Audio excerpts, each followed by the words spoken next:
If you've been overweight for a significant period of your life, you may recognize that there is no finish line to weight loss.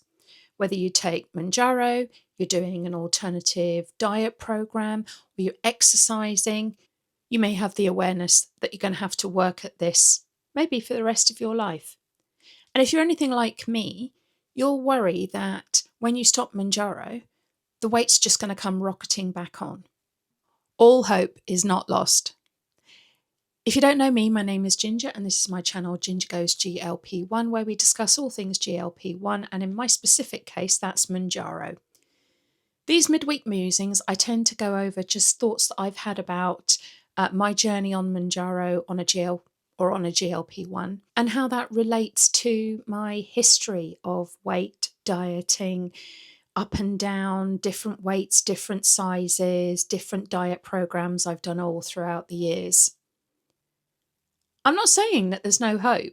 What I'm saying is we're probably going to be involved in some kind of maintenance program for the foreseeable future. So I think it's realistic that we look at what we need to do now and in the future to secure ourselves the best possible outcome. So like I said, if you've been significantly overweight for a period of time, I've probably been overweight since I was in my mid-teens. I've been overweight all of my life. In my mid-teens, I lost weight. In my early 20s, I lost weight. In my late 20s, I lost a significant amount of weight. I want to say it's between 50 and 70 pounds. So I've been down this road before. Many of you have as well. What I know now is that the body has a set point for weight. So when you go up in weight, your set point changes and it goes up as well. And that's what makes it hard to lose weight. And especially if you're sort of in your 40s and 50s and you're going through perimenopause and menopause, you've got all the hormonal issues, it makes it even harder to lose weight, which is why GLP-1s have been such a blessing for so many of us, because they've really helped us lose the weight that we've been trying to lose for years and years and years and just haven't been able to make any progress with. So when your metabolic set point changes, your body wants to gravitate towards that new, higher weight. Some people say it takes a long time to adjust that metabolic set point, but it can be done. That's the thing, it can be done. Now, the research varies on how long that's going to take. Some people say it takes 6 months. Some people say it takes between a year and 5 years. I've seen up to 6 or 7 years. But the point is, it can be changed. So it's not a case of, there's no point, my body's just going to fight against me. Your body might fight against you, but for me, the bigger issue is my mind, fighting against my mind. A lot of my weight gain over the years has been very much focused on mental health and mood and managing my feelings, managing my emotions. Have a good day, have something to eat. Have a bad day, have something to eat. Feel a bit sad, have something to eat. You know the drill. But that's not to say that we can't change this. And I know in these last 10 to 11 months that I've been doing a GLP-1, I have made significant changes to the way that I eat, the way that I think about food, the way that I manage my emotions, the way that I exercise, the fact that I am exercising. All of these things I have made real progress in. My taste buds have changed. The foods that I'm finding myself drawn to have changed. Some of my old favourite foods have just gone. I'm just not interested anymore. The amounts of food I used to eat, well, apart from the fact that we can eat that amount of food, but the amounts of food I used to eat, I don't have that same desire to push the food down or eat food or choose food for comfort. That's one thing I can say, is that I don't turn to food for comfort these days. Anyone who watched my earlier vlogs knows that I used to suffer from Sunday syndrome. And my Sunday syndrome was I would go out and graze the aisles of the grocery stores to try and find, first of all, yellow labels or orange labels. If you're in the UK, that's the reduced items. I would trawl around for those and also tie that in with, what did I want? What was the food that was going to help me with that emotion today or tonight or whatever it was? I just don't do that anymore. Even on the yellow labels, the orange labels, when I'm looking through, I'm like, that doesn't really appeal, or I'm no longer interested in foods like that. So I've made progress. Like I said, I'm exercising. All of these things that I'm doing to try and make myself, that I can put myself in the most suitable position to have a successful and maintainable weight loss for now and the foreseeable future into my 60s and 70s. What I'm trying to say is it takes work. I don't think a lot of us are ever going to be able to take our foot completely off the pedal. We might be able to ease up. There might be times when we have to sort of, push the pedal down a little bit. But I don't think we're ever going to be completely able to let it go. I'm an addict. I used to be a chocolate addict. I used to be a cigarette addict. I was on my way to becoming an alcohol addict in COVID. And I stopped all of those things. So when I stopped cigarettes, I thought about them every minute of the day for the first 6 weeks maybe. And then it started to die down. And then I thought about it once or twice a day, or maybe just in the evenings, or then it started to decrease when I was having my first cup of coffee. And then, if you've done it for a long time, I don't really ever think about cigarettes. Occasionally I'll walk past somebody and think, oh, I'd love a cigarette. But actually, I know I wouldn't. I know that those days have gone. That's passed me by now, and I'm just not interested in doing that. And in the same way, I think that being on a GLP-1 has helped me with certain food issues. Now, do I think if I stopped Mounjaro today and just let it get completely out of my system, that I would be healed or I would be cured? I am 100% not saying that. There's a lot of food demons that lie in me. There's a lot of habits. There's potentially food noise waiting in the background. But what I do know is that since I've been on a GLP-1, Mounjaro, I haven't had the cravings that I used to have. I definitely haven't had the food noise that I used to have. And my my hunger suppression is, it's probably stronger than a lot of people's. So I've been able to utilise all of that to help me lose nearly 80 pounds. But like I said, I recognise that if I stop tomorrow, cold turkey, let it all get out of my system, that I would maybe be fighting a bit of a battle. But notice, I'm not saying I'm fighting a losing battle or a hopeless battle or there's no point. I have changed so many things. I've been very attentive to what I think about. So in the early days, I struggled to figure out what was food noise and what was just habitual thinking. And I know I had habitual thinking. So some of it was habitual and some of it was food noise. But when I started Mounjaro, the food noise went away. But I kind of kept going to the cupboard and just opening it and going to reach for something. But actually there was no food noise. There was no hunger. It was just, I was so used to doing that on a daily basis. Just going to the cupboards. What's the next thing that I'm going to look for? What's the next thing I'm going to put in my mouth? What's going to help me with this mood that I'm experiencing right now? Usually anger with work.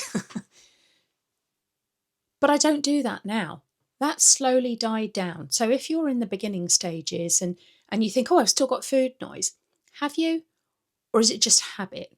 You might still have some food noise, but it's worth picking that apart. So going back to your body's set point, this weight that your body likes to sit at comfortably. For many of us, that's going to be around our starting weight or somewhere close to our starting weight. My starting weight was 247 pounds, or 17 stone 8, I think it was, or 112 kilos. My current weight is, if I remember rightly, 169.8 pounds, or 12 stone 1, I think it was, or 77.1 kilos. Sorry, kilo people, I'm terrible at kilos. Anyway, those are my current figures. So I've lost a significant amount of weight, but not without putting in the effort. It hasn't just been I just take an injection once a week and all of the weight just falls off me. No, I've planned my meals. There have been times where I've planned my meals because I haven't been hungry and I've needed to eat something. So I've planned to eat something whether I wanted it or not. But I've planned my meals. I've tried to choose a balanced diet. I've tried to incorporate fruits and vegetables. I've tried to do some kind of movement every day. I'm not calling it exercise, because exercise to me is intentional and, pretty full on. But I do try and have a walk or do something in a day to just get body movement. Like I said, I've looked at my history. I've looked at why I overeat and why I used to overeat and what I can do when I want to overeat. Distract myself, take myself somewhere else. So I've been putting in the work, because when I do stop Mounjaro, or I titrate down from Mounjaro, or even if I stay at the same dose of Mounjaro, I know I'm going to have to continue to put some work in. And that's okay. I made my peace with that when I first started this. Some people are just using Mounjaro as the most simple, blunt tool to lose weight. They're eating as little as possible. The weight's falling off them. They're not doing any exercise. They're not thinking about the reasons why they got overweight in the first place. They're just eating a little bit of something every now and again and just hoping for the best. Personally, I don't think that's a good way to address this. I think, they'll lose weight. They might lose a significant amount of weight. But this is a journey. Do you remember my whole thing with the journey? It's a journey.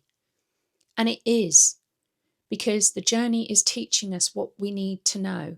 It's teaching us where we've made mistakes in the past. It's showing us ways that we can do things better in the future. So it's never finished. It's never just like, right, I'm done. That's it. The weight's gone. I don't have to worry about this. I'm going to eat moderately for the rest of my life. I'm never going to eat crisps or chocolate. I'm going to be like this for the rest of my life. That's delusional thinking, I think we just have to stay mindful about how we're going to continue on this. It is a learning curve. We're learning all the time. I'm learning different things about what I can eat, how much I can eat, what foods make me feel good, what foods make me feel terrible. Anybody who knows that I've just been on the AIP diet, trying to figure out what my trigger foods are. There's still a few that have snuck back in that I'm questioning. But it's constantly looking at that, just thinking about things. Now, some people think I go into this in too much detail, that I spend too much time. One person said to me a little while ago, I'm so neurotic. I don't think I am neurotic. I think I'm trying to learn as much as I can about myself and about what works best for me, so that I can optimize my diet, my mental strength, my exercise, so that I can take this forward for the next 20, 25 years. That's why we started this. We started this to get healthy and to lose a lot of weight. Let's be honest. But it's not neuroticism. It's looking at all of the things that we need to look at. So the person that called me neurotic, I would say for you, have you got it all figured out? Have you got your life sorted? Do you know why you got overweight in the first place?